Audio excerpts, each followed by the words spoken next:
kana min nutfatin amsyajin nabtalih faja'alnahu sami'an basira inna hadainahu sabil imma syakira wa imma kafura.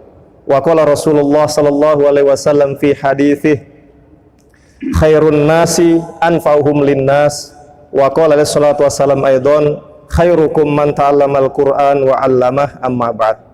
Hadirin hadirat jamaah salat maghrib rahimakumullah. Alhamdulillah wa syukrulillah. Marilah kita senantiasa tanpa putus-putusnya untuk memanjatkan puja dan puji syukur kehadirat Allah Azza wa Jalla atas begitu banyak limpahan rahmat dan karunia-Nya kepada kita. Hingga pada saat ini kita masih diberi sekian banyak nikmat yang tidak mampu kita hitung, apalagi untuk membalasnya. Pada malam Ahad yang penuh barokah ini, tanggal 8 Februari 2020 Miladiah bertepatan dengan malam 15 Jumadil Akhir 1441 Hijriah, kita bisa hadir dalam rangka melanjutkan kajian kita tentang filsafat Islam. Khususnya pada malam ini kita berbicara tentang hakikat filsafat manusia, terutama nanti perspektif Islam, dan pada malam-malam berikutnya bagaimana perspektif filsafat, perspektif ilmu antropologi, ilmu sosiologi, ilmu psikologi, ilmu biologi, dan macam-macam ilmu lain tentang manusia.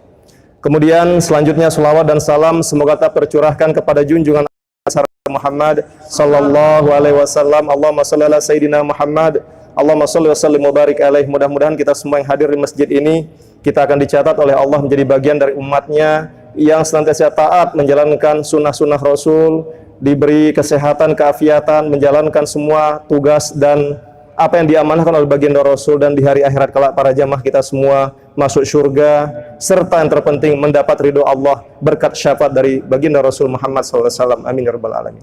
Para jamaah rahimakumullah, pada malam-malam hampir 10 pertemuan sebelumnya kita telah membahas tentang ketuhanan sebagai bagian dari objek materia namanya dalam kajian filsafat, termasuk filsafat Islam. Kemudian kita lanjutkan kajian atau objek materia kedua, yaitu tentang alam semesta. Ini juga sekian banyak kesempatan pertemuan telah kita lewatkan, kita habiskan, kita diskusikan, dan itu dibagi menjadi dua, ada alam goib dan ada juga alam tidak goib seperti alam semesta yang bisa kita saksikan, alam syahadah yang sangat besar ini. Dan ternyata alam goib diwakili oleh makhluk yang bernama jin dan malaikat. Dan malam ini alam nyata, yakni objek ketiga dari kajian filsafat, objek materinya, ini tentang filsafat manusia. Kita semua hadir di masjid ini karena kita termasuk manusia.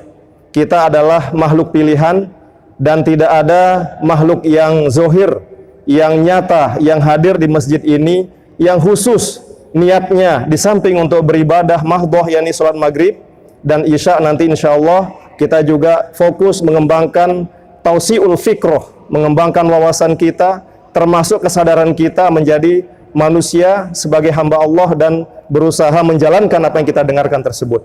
Para jamaah rahimakumullah, sebelum kita sampaikan lebih jauh, sekali lagi izinkan kami mengulas sedikit ya. Menurut Abu Thalib Al-Maki, ada 5 alam yang perlu dikaji oleh siapapun secara mendalam, sehingga kalau dia tidak memiliki wawasan tentang 5 alam ini, maka boleh jadi ilmunya, wawasannya tidak maksimal. Yang dulu pernah kita sampaikan, yang pertama adalah alam hahut, hakikat Tuhan di sana. Yang kedua adalah lahut, ini juga terkait dengan eksistensi Tuhan dalam mengatur alam ini bersama makhluk yang lain, terutama malaikat. Kemudian yang ketiga adalah alam jabarut, di situ adalah alamnya para malaikat. Ini juga rahasianya luar biasa, hampir kita manusia tidak bisa mengkajinya kecuali yang ada dalam kitab suci Al-Quran dan petunjuk dari hadis baginda Rasul Muhammad SAW. Kemudian alam malakut yang keempat, ini alamnya jin, alamnya makhluk goib yang hadir bersama kita, di sekeliling kita boleh jadi, tapi kita tidak diberi kekuatan dan kemampuan oleh Allah untuk menyaksikannya. Dan yang terakhir adalah alam nasut, alam manusia, alam syahadah di lingkungan kita sehari-hari. Para jamaah rahimakumullah, apa hakikat manusia menurut perspektif agama Islam? Apa hakikat manusia menurut Al-Quran dan Al-Hadis? Ini Padahal kita juga manusia. Tapi kajian tentang manusia ini tidak habis-habis. Sebab memang itulah hebatnya manusia. Makanya ada ahli hikmah mengatakan, meskipun ada juga mengatakan ini hadis, tapi banyak meragukan. Cuma insya Allah ini hakikat dari ungkapan ini banyak benarnya dari salahnya.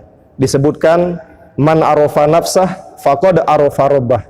Siapa yang berusaha mempelajari, bertafakur, menekuni tentang hakikat dirinya sebagai manusia, maka insya Allah pada saatnya dia akan faham ya bagaimana tentang hakikat kekuasaan Tuhan. Artinya apa? Kalau Anda ingin tahu kekuasaan Tuhan yang luar biasa, nggak usah bicara jauh-jauh dulu. Selami hakikat diri kita, nyelam ke samudera yang tidak bertepi. Karena banyak manusia tidak tahu hakikat dirinya. Ya memang inilah rahasia yang diberikan oleh Allah. Sehingga manusia pun tidak hanya dia belajar tentang alam eksternal di luar dirinya, tetapi alam internal dalam dirinya juga susah dia ketahui. Nah para jamaah rahimakumullah, sebelum kita bicara lebih jauh pada malam ini, mudah-mudahan cukup waktu, ada 3 kisah. Yang pertama ini terjadi pada penghujung abad 19. Kita semua maklum, ada ilmuwan dari Inggris atau ilmuwan Eropa terkenal yang bernama Charles Darwin. Kita semua maklum dengan teori evolusinya, nggih. Kita semua sering dengar itu. Pada tahun 1859, ya di paruh kedua abad 19 tepatnya, ia menulis buku dengan judul The Origin of Species, ya asal muasal dari spesies makhluk hidup. Yang dilanjutkan dan buku berikutnya The Descent of Man and Selection in the Relation to Sex. Jadi di 2 buku itu intinya saling memperteguh, memperkuat satu sama lain para jamaah. Menurut Darwin, setelah dikaji, menurut ilmu yang dimiliki, dia simpulkan bahwa spesies manusia khususnya ini spesies yang unik, spesies yang terjadi karena evolusi, karena bertahap, tidak sekaligus kun fayakun plak ini Nabi Adam jadi. Kalau bahasa kita kurang lebih, tetapi dia bertahap dulu. Dari makhluk yang kecil, yang secara fisik berbeda dari manusia sekarang ini. Dan mana makhluk itu? Semua kita semua maklum dan mafhum, dialah apa namanya? Al-khinzir ya. Kalau bahasa Al-Quran, kalau bahasa orang bule itu monkey namanya katanya. Ya mohon maaf, atau monyet gitu. Ya, jadi manusia kesimpulannya berasal dari monyet. Ini menurut dia, atau kera. Ya, karena apa? Karena ada kesamaan beberapa hal, terutama dari kandungan otak manusia. Mohon maaf para jamaah rahimakumullah, kandungan otak di sini bukan besar kecilnya, tetapi memang di dalam secara fisik zahir manusia ada kandungan otak manusia ini dengan cc-nya, ukurannya ini memiliki kadar ukuran yang hampir katanya mirip dengan gennya kera begitu. Beda kalau dengan sapi, dengan kambing, dengan onta. Yang paling mirip manusia ini adalah dengan kera. Ini kata dari Charles Darwin. Ya, hanya bedanya cc kita lebih tinggi sehingga kita daya berpikir kita lebih kuat. Ya, tapi menurut Pelungguh benar nggak teori ini? Ya. Nah, tidak juga ya. Kenapa tidak benar? Karena kera punya ekor katanya. Kalau kita tidak, ada yang tersinggung karena itu. Tapi ada yang juga pernah berpikir di diskusi para jamaah, jangan-jangan tentu jaga itu harak mirip jaga unin. Bagaimana? Ampura, coba kalau mohon maaf, kalau Pelungguh pernah, tiang waktu kecil buktian langsung ini ungkapan ini. Ketika kita lihat map kera tadi atau monyet niki, dia kan pakai baju apa enggak monyet biasanya? Kalau di Jawa pernah pakai baju dia, jadi keliling-keliling menari itu kan. Habis itu yang punya itu minta uang dikasih. Kasihan monyetnya ngelihat aja uangnya yang nerima bos, belum menari itu dia, bukan bosnya, tapi yang terima uang bosnya gitu. Tapi ada dikasih baju kan menari dia. Seperti itu kan, pernah di film Benyamin S juga waktu tahun 80, mungkin Pak Haji semua kita tahu itu. Kembali ke tadi, ketika dia tidak pakai baju, mohon para jamaah, sila Pelungguh tunjuk kemaluannya. Pernah yang buktian langsung. Ternyata spontan dia tutup dengan 2 tangannya. Sila. Jadi ketika ditunjuk itu langsung ditutup. Coba Pelungguh bandingkan dengan map kuda atau jaran gitu nggih, atau kambing. Ketika bukan berarti tujuan kita untuk yang porno niki, ketika bangun alat kelaminnya coba tunjuk. Kira-kira dia nutup apa ngejar Pelungguh gitu ya. Terlebih mama ibu-ibu yang misalnya udah pakai bedak bagus gitu, dinunjuk-nunjuk gitu, mungkin dikejar mungkin ya, bukan nutup. Tapi tabek katanya, dan kita lihat yang buktikan langsung, yang tunjuk begitu, nutup dia, malu. Nah, ini terlepas dari apa, Ada juga jangan ada sisi itunya. Tapi intinya pada Darwin ini adalah bukan pada malunya kalau kita tunjuk kelaminnya, apalagi ibu-ibu katanya yang menunjuk itu. Tapi karena sisi kapasitas, sisi otaknya, kemampuan berpikirnya, kera ini lebih tinggi dari hewan yang lain. Nah, para jamaah rahimakumullah, ada juga kemudian ilmuwan yang terinspirasi, yang mendapatkan satu ilham dari Charles Darwin ini. Kita pernah baca di buku biologi dulu kan, Eugene Dubois apa namanya itu.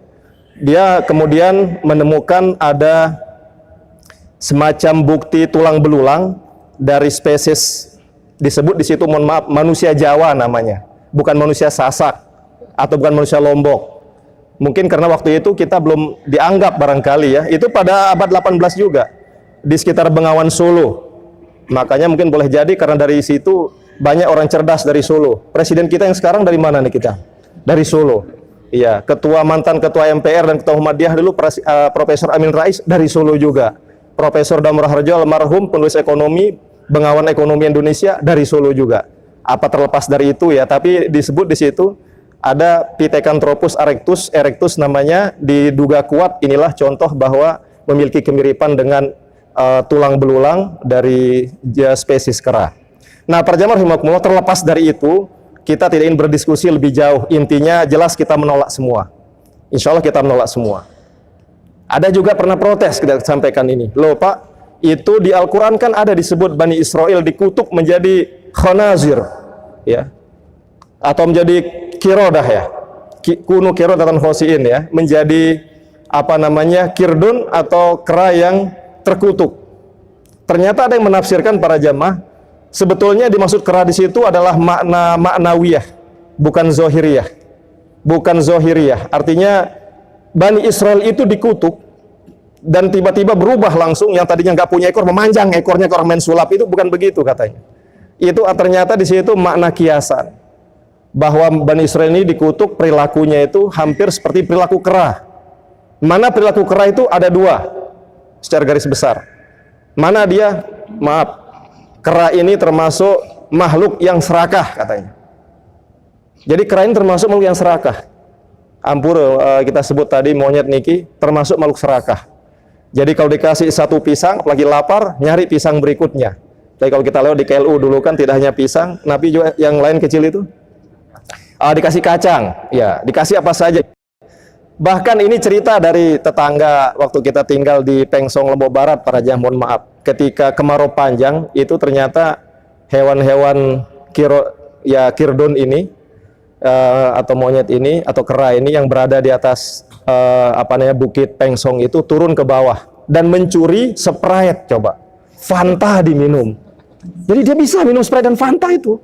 Karena tunggu hujan gak turun-turun, lihat warna merah ke orang ojek atau gojek, ini kok minum asik katanya. Ketika orangnya hilang, dia nyuri siang-siang, coba. Benar diambil Sprite dan Fanta itu, diminum.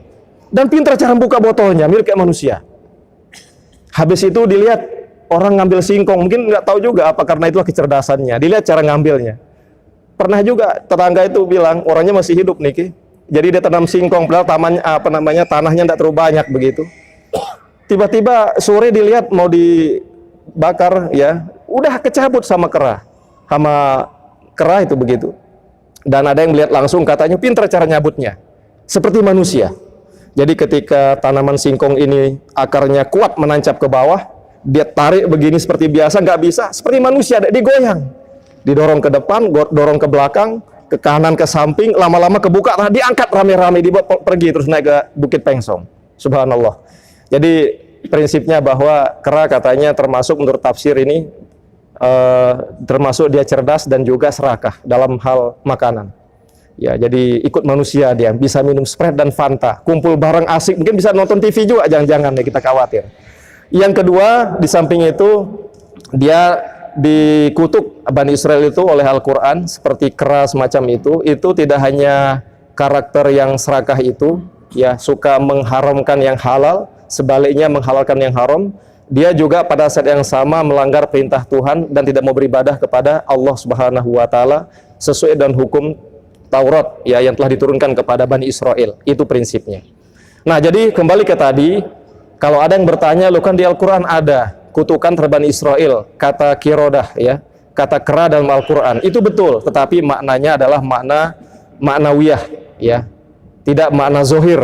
Bahwa Bani Israil dikutuk itu karena perilakunya yang sangat rakus, kemudian juga dia melanggar perintah Tuhan, perintah Allah, ya, yang menghalalkan yang haram atau mengharamkan yang halal. Nah, para jamaah rahimakumullah, sekarang pertanyaannya, kembali ke masalah Al-Quran. Kalau begitu, bagaimana pandangan Al-Quran? Apakah manusia ini seperti Nabi Adam ini jadi dengan tiba-tiba, atau ada proses persis seperti alam ini?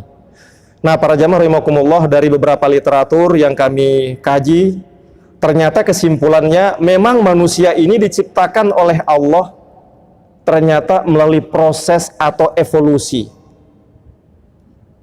Tidak Nabi Adam lahir twing begitu. Jadi ada proses atau evolusi. Tetapi tidak seperti penjelasan Charles Darwin evolusinya. Kalau dia kan dari spesies makhluk lain. Kalau dari dalam Al-Quran yang kita maklum, yang kita semua faham, para jamaah rahimakumullah, itu melalui proses atau evolusi. Terutama prosesnya bagaimana, di sini kami himpun ada 7 proses penciptaan manusia. Yang pertama, kita semua maklum bahwa manusia ini diciptakan oleh Allah dari turab, dari tanah.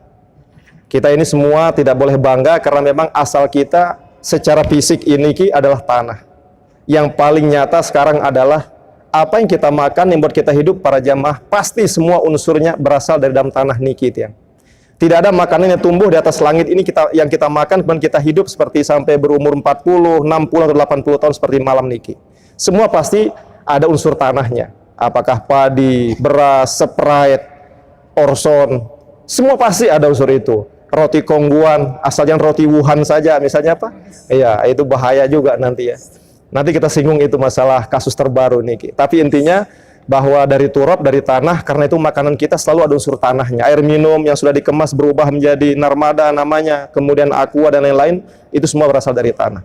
Kemudian yang kedua, para jamaah rahimakumullah, proses selanjutnya dari tanah awalnya, terutama bapak pertama kita, yakni Nabi Adam. Ya, jadi ini adalah bapaknya para manusia. Yang kedua dari nutfah atau air mani. Nah, kalau yang ini, proses yang kedua ini umumnya oleh manusia setelah Nabi Adam. Karena kalau orang nikah saat ini, coba ketika maaf ya, terjadi pencampuran suami istri. Apakah yang lahir di kasurnya kemudian setelah 9 bulan mengandung, tanah numpuk di depan kasur, tiba-tiba seminggu berubah pelan-pelan jadi darah, dari darah kemudian berubah menjadi tulang jadi daging, terus namanya minta susu, minta murinaga dan lain, kan tidak. Nah, yang kedua ini nutfah ini setelah Nabi Adam sampai kita saat ini. Jadi dari air mani, terutama dari ya bapak ya, laki-laki. Makanya bapak ini sangat luar biasa. Dalam konsep ini para jamaah, nutfah ini tidak heran kalau dalam Al-Quran anak ini selalu bergantung pertama kepada bapak. Terutama wanita, misalnya anak wanitanya ketika mau nikah, maka walinya bukan kepada ibunya walaupun hadir, tapi kepada bapak. Karena memang, mohon maaf, harus kita bangga juga jadi laki-laki ini karena miliki nutfah ini, para jamaah. Harus bangga, karena dari sini sumbernya, sumber makhluk hidup yang spesies manusia niki. Nah, kemudian yang kedua, biar tidak lama, yakni alaqah. Alaqah ini adalah satu bentuk pertemuan antara, ya kita sebut tadi ya, sperma laki dan ovum wanita yang telah bertemu melalui proses pertemuan, kemudian dia menggantung di rahim, alaqah, menggantung di rahim. Kemudian selanjutnya adalah mudghah. Setelah menggantung dalam beberapa hari, minggu, berubah menjadi daging, ya benda cair tadi. Kemudian setelah berubah menjadi daging, dia menjadi izom, dia menjadi tulang. Nah, selanjutnya pada fase ke-6 para jamaah, dia menjadi laham.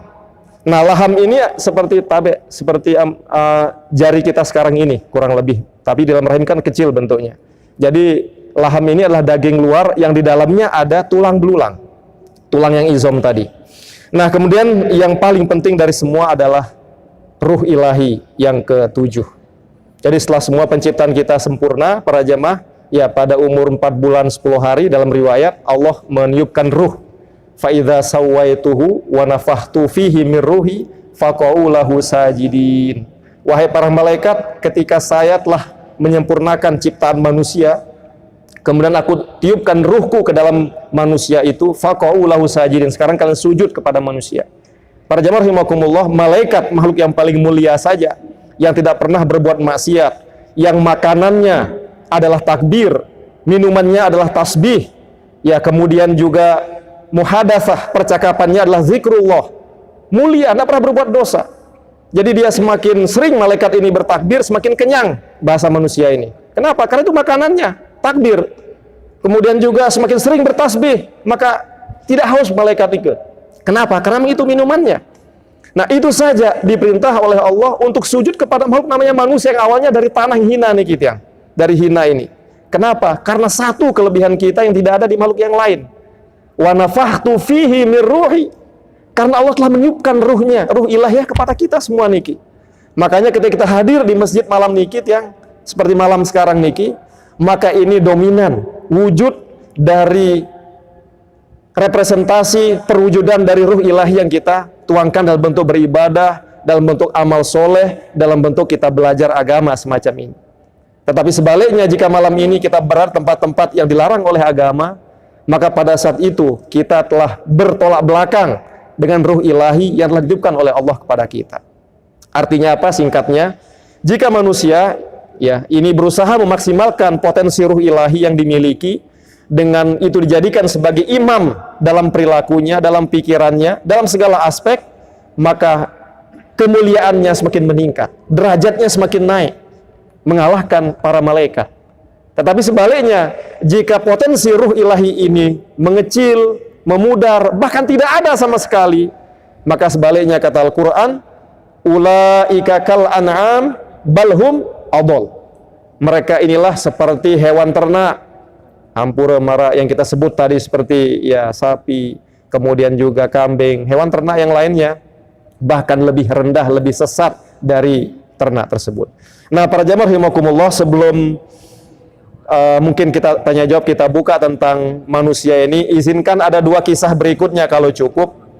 Ini pernah mungkin pelungguh dengar salah satu aktor Indonesia era 80-an, namanya Rudy Salam. Ya, mungkin beliau-beliau niki yang umur 80 makin ini kalau nonton TV di TVRI dulu, ada aktor yang gagah itu namanya Rudy Salam. Ya, mohon maaf terpaksa kami sebut karena memang ceritanya tentang beliau ini, dia aja sendiri cerita, sudah menyebar di buku-buku agar menjadi ibroh buat generasi berikutnya. Rudy Salam ini, para jamaah ya, ketika menjadi aktor, dia selalu laris. Dalam sebulan itu sampai 4 judul film ya dimainkan di sana. Tapi tidak pernah lokasi syutingnya di Islamic Center ya. Karena memang dia bukan ustadz dan Islamic Center belum dibangun saat itu, tahun 80-an.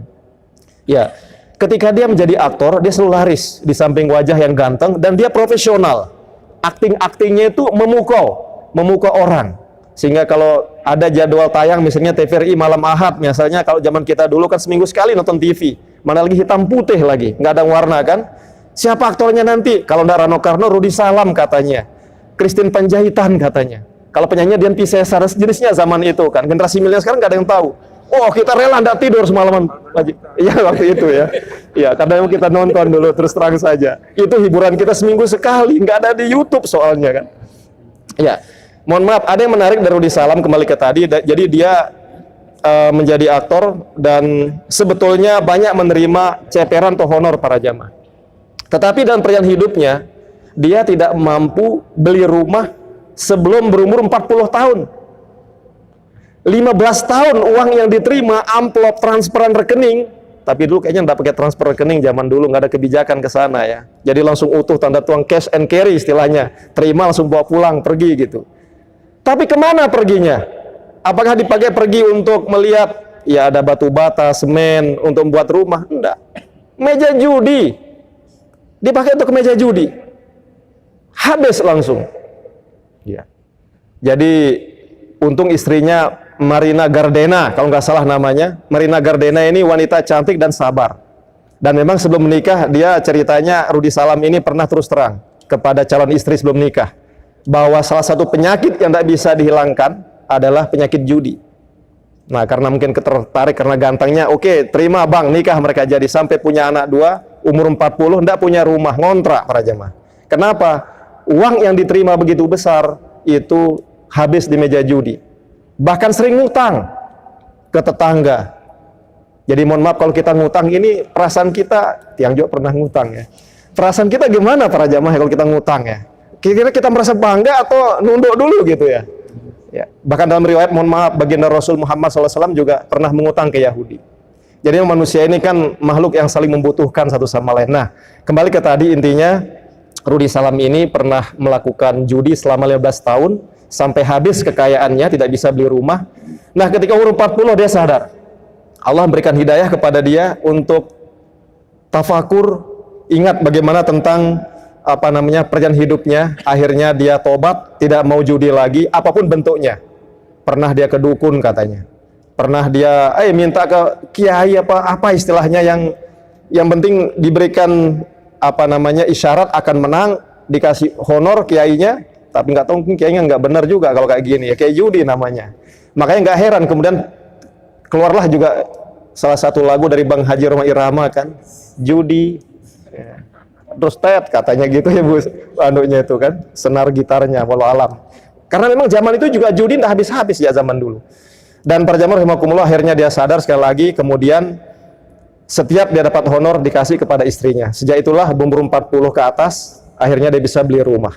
Nah intinya para jamaah rahimakumullah, bahwa manusia ini memang di dalam hidupnya, ya seperti kami bacakan dalam muqaddimah tadi, dalam surah Al-Insan, bahwa Allah Subhanahu wa Ta'ala menciptakan manusia ini nabtalih, kami memberikan bala ujian kepada manusia. Mana ujian pada manusia? Yakni berupa perintah dan larangan. Kalau judi ini diperintahkan dari Al-Quran para jamaah. Ada nggak perintah berjudi dalam Al-Quran? Roma Irama saja melarang dalam lagunya. Al-Quran jelas ya. Jadi Homer, Maisir, Ansop, kemudian undi nasib itu anak panah, dan sesuai dengan kondisi sekarang lah, ramalan bintang itu adalah bagian dari pekerjaan setan yang harus kita jauhi kata Al-Quran. Intinya apa para jamaah? Bahwa kita ini, manusia ini, sekali lagi dapat kami simpulkan dari kisah ini, kita ini diciptakan secara berproses, mulai dari turab tadi sampai ditiupkan ruh ilahi ada 7. Kemudian dalam proses ini, jadi manusia ini terbagi menjadi 2 kondisi. Ada kondisi fisik, unsur fisik ini juga harus diperhatikan, karena kalau fisik tidak diperhatikan, maka manusia ini tidak lagi menjadi manusia, tapi menjadi jenazah atau mayit. Dan yang kedua adalah unsur rohani. Nah malam ini ketika kita khusyuk di masjid ini, mana yang kita besarkan? Jasmani apa rohani? Rohani kita. Ya, kita coba mengkaji. Nah sebelum kita tutup para jamaah, tadi pagi sempat kami baca berita sekilas di internet. Ternyata virus corona ya, yang mewabah di Cina, di Wuhan, dan dianggap oleh PBB ini sebagai darurat global. Sejak tanggal 28 Januari kemarin katanya, menurut petugas yang hadir di sana para jamaah, saking banyak yang meninggal, bahkan menurut mereka secara jujur mengakui, jangan-jangan yang disampaikan pemerintah Cina itu tidak benar. Kalau tidak salah sampai hari ini 600 lebih yang meninggal, hampir 700.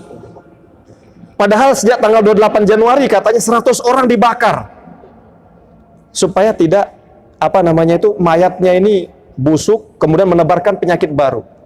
Kalau boleh kita tahu tadi zohir, lahir batin, jasmani, rohani. Virus ini termasuk rohani apa jasmani?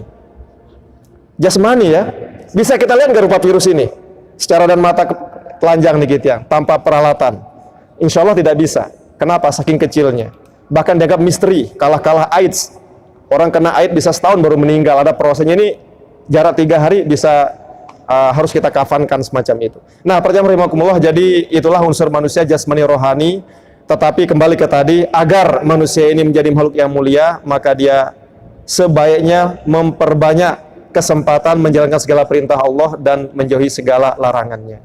Mungkin untuk sementara ini dapat kami sampaikan pada malam ini. Pada malam-malam berikutnya akan kita fokus perspektif filsafat Islam seperti apa, perspektif psikologi seperti apa, perspektif atau tinjauan dari antropologi seperti apa, sehingga lebih lengkaplah ilmu yang berkembang selama ini ratusan tahun belakangnya tentang hakikat manusia, sehingga boleh jadi dengan mengetahui itu ada manfaat buat kita dan kita bisa mengambil yang terbaik dari semua pandangan itu untuk kita jalankan dalam kehidupan kita sehari-hari dalam rangka mencapai ridho Allah Subhanahu wa Ta'ala. Mudah-mudahan ini yang dapat kami sampaikan ini membawa keberkahan buat kita semua dan akan bisa kita laksanakan sedikit demi sedikit, sehingga pada saatnya nanti kita bisa sekali lagi menyadari hakikat kita yang sebenarnya untuk mendapatkan ridho Allah Subhanahu wa taala. Amin ya rabbal alamin. Demikian, kalau ada pertanyaan dipersilakan. Wassalamualaikum warahmatullahi wabarakatuh. Kami persilakan kepada yang ingin bertanya.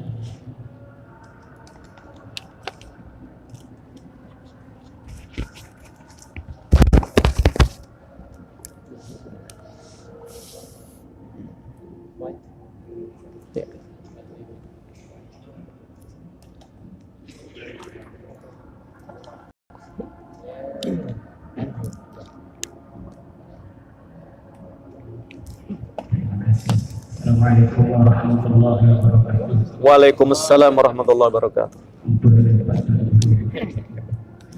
Tadi di awal-awal ada kalimat menyenangi diri sendiri. Terus yang kedua, manusia diberikan potensi dua.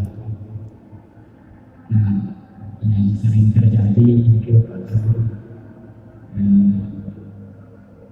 semua manusia yang yakin ingin selalu berbuat baik,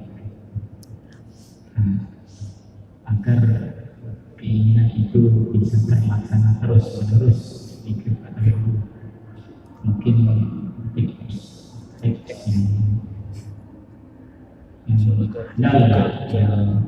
cepat yang tidak bisa terkalahkan oleh yang samping kiri di bahasanya. Assalamualaikum warahmatullahi wabarakatuh. Assalamualaikum warahmatullahi wabarakatuh. Baik para jamaah rahimakumullah, jadi ini menarik sekali ya tentang manusia ya, agar bisa mempertahankan dirinya supaya bisa berbuat baik. Memang betul ya, bahwa kami yakin manusia ini pada prinsipnya, apalagi semua ditiupkan ruh ilahi tadi, diberikan potensi untuk melaksanakan kebaikan, kebajikan, dan boleh jadi faktor lingkungannya yang membuat seperti itu. Nah, hadis pernah mengatakan bahwa manusia ini dilahirkan ya di atas fitrah. Fa'abawahu yuhawidanihi aw yunassiranihi aw yumajjisani. Ini simbolnya bahwa manusia ini kemudian tergelincir, bisa jadi menjadi Nasrani, Yahudi atau Majusi disebabkan oleh faktor lingkungan, termasuk juga orang tua. Nah, kaitannya dengan ini, bagaimana sekarang ketika kita sudah menemukan satu titik hidayah kebenaran agar terus bisa kita pertahankan? Ya, dalam waktu singkat ini yang dapat kami sampaikan, pertama, tentunya bahwa kita wajib sebagai orang beriman, tentunya sekali lagi kita wajib berpegang kepada wahyu. Wahyu ini bentuknya ada dua, Al-Quran dan Al-Hadis. Ya, jadi wahyu ini kenapa diberikan kepada kita? Terutama pernah kita sampaikan pertemuan sebelumnya kaitannya dengan malaikat. Jadi melalui perantaran malaikat itu pesan khusus ya dari Allah Subhanahu wa taala kepada manusia melalui malaikat Jibril, dan disampaikan kepada baginda Rasul Muhammad SAW yang berisi tentang petunjuk-petunjuk kebenaran. Dengan petunjuk inilah manusia bisa menjalankan kehidupannya. Al-Qur'an berisi 6.666 ayat ya, menurut ya salah satu imam ya, Imam An-Nawawi Al-Bantani mengatakan seperti itu. Walaupun dihitung bisa jadi 6.300 sekian ya, tapi sebenarnya nggak jauh beda. Sedangkan hadis masih diperdebatkan jumlah yang sebenarnya berapa, karena memang menurut para ahli hadis ini beda-beda jumlahnya ya. Ada yang 100.000, ada yang 5.000, karena memang tidak ada batasan hadis ini sesuai dengan kondisi mereka bertemu dengan baginda Rasul Muhammad SAW. Tetapi intinya bahwa petunjuk kebaikan dan kebenaran itu ada di Quran dan hadis. Ini yang paling utama. Yang kedua para jamaah, ini akal sehat. Akal sehat juga penting. Artinya ketika kita sederhana terus berada di sebuah tempat, mau cari Al-Quran hadis jauh, mau buka WA apa atau internet ini HP mati, maka gunakan akal sehat. Selama kita normal, maka pasti gunakan akal sehat. Timbang untung ruginya, sederhananya semacam itu. Pasti kalau akal sehat memutuskan lebih banyak maslahatnya, tentunya kita akan ambil. Sebaliknya jika banyak mudaratnya dari maslahatnya, maka akan kita tinggalkan. Kemudian yang ketiga, tiada lain juga banyak sekali ya, berkumpullah dan orang-orang soleh. Ya, diantaranya seperti itu. Kenapa? Karena menghadiri majelis orang soleh, majelisnya para alim ulama, kita akan mendapatkan hidayah atau informasi-informasi penting yang boleh jadi kita sendiri kalau baca di Al-Quran hadis tidak kita temukan. Sehingga kita akan mendapatkan wawasan baru dan kesadaran baru. Minimal beliau kita jadikan sebagai teladan kita, sehingga jalan hidup kita ingat baginda Rasul dan termasuk ustadz yang menyampaikan tersebut.